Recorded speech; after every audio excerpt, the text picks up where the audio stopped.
Sant Antoni va tornar a eixir pels carrers de Massamagrell en la primera gran festa de l'any d'este poble de l'Horta Nord, eixida que coincideix amb el repartiment de les tradicionals coquetes.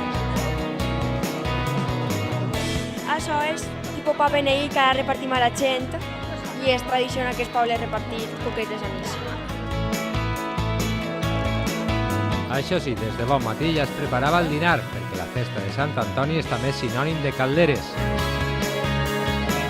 Guany hem fet un poc més que l'any passat, hem fet 8 calderes, quizá 300, doncs 2.400, i ahí estem, a veure si podem superar a poc tots els anys una miqueta. I què du una caldera?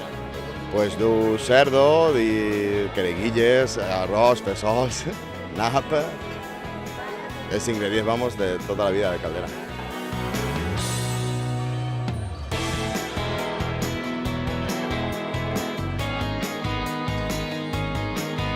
De l'església al carrer Major amb el Santa Muscles, una celebració que ajunta molta gent del poble, però també de tota la comarca.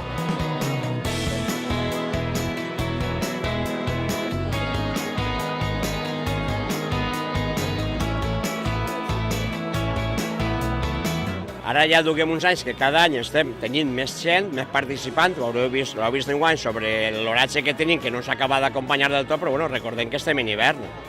Molta gent, calderes, tant així ara mateix a Massamagrell, els festes de la ciutat com els del barri, estem parlant avui de més de 4.500 racions de caldera.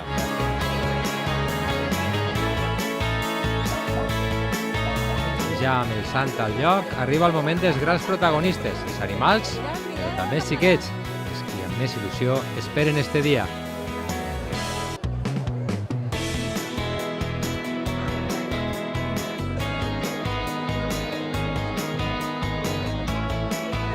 La veritat és que n'hi ha que donar les gràcies tant de l'Associació Cultural Sant Antoni de Massamagrell com als festers del barri de la Madalena de Sant Antoni per la implicació que tenen en mantenir la nostra tradició de Sant Antoni.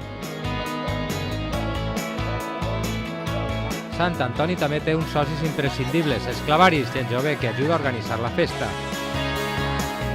El que fem és col·laborar en totes les festes que faig al poble i estem en el que podem i ajudem a tot el que faci falta. I en aquestes festes de Sant Antoni en concret, què feu? Pues el que fem és ir a vendre rifa, animar al poble que tingui un animalet en casa i tot això.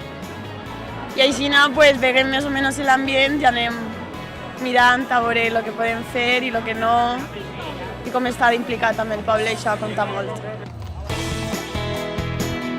Amb la desfilada de les caleses, els cavalls i fins i tot un bou, es tancava el Sant Antoni d'enguany a Massamagrell.